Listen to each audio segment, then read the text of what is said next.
ગામે રાજકીય આગેવાનોએ કરેલા કાર્યક્રમનો વિરોધ. ચૂંટણી પંચના જાહેરનામાનો ભંગ કર્યાના લોકમુખી સવાલો. વાવ ધારાસભ્ય ગેનીબેન ઠાકોરે આપી પ્રતિક્રિયા. સુઈગામ બ્રાન્ચ કેનાલનું ખાતમુહૂર્તના વિડીયો વાયરલ થતા લોકોમાં અનેક સવાલો. બનાસકાંઠા સાંસદ અને બનાસ ડેરી ચેરમેનના ઉપસ્થિતિમાં કરાયું મુહૂર્ત. આચારસંહિતામાં કાર્યક્રમ અને ખાતમુહૂર્ત થતાં વાવ ધારાસભ્યએ કાર્યવાહી કરવા કરી અપીલ.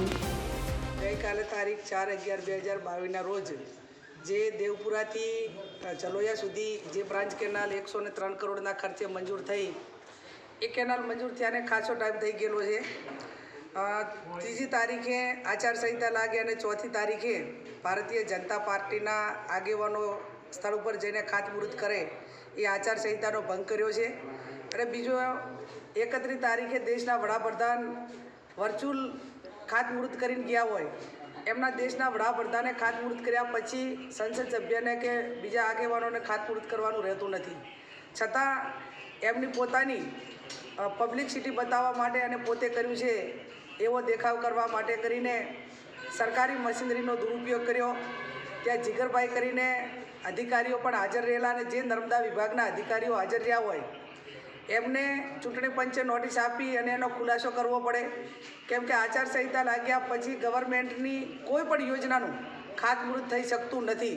અને એમણે શરૂઆત કરી છે ત્યારે અમે ચૂંટણી પંચને લખીને આપવાના છીએ અને એના માટે જે કંઈ કાર્યવાહી કરવાની થતી હોય એ અમે ચૂંટણી પંચમાં કરશું. અને જે ખાતમુહૂર્ત કરવા આવ્યા એમને પણ કહું છું કે તમે 2012થી કરીને 2017 સુધી હતા, એના પછી સંસદ સભ્યને પણ કદાચ ટાઈમ ન મળ્યો હોય અને એ ટાઈમે તમે કેનાલનું મંજૂર કરાવી હોય તો ખાતમુહૂર્ત કરવું હતું. જ્યાં તમારે કેનાલને કાંઈ લેવા દેવા નથી, એક કેનાલનું ખાતમુહૂર્ત કરવા જો એ બધા ખેડૂતો પણ જાણે છે. અને વહીવટી તંત્રએ માત્ર ને માત્ર એમના હાથા બનીને ત્યાં હાજરી આપીને વ્યવસ્થાઓ ગોઠવી હોય તો એમના માટે પણ પગલાં જે અમે કાર્યવાહી કરવાની થતી હોય એ ચૂંટણી પંચ પાસે કરીશું.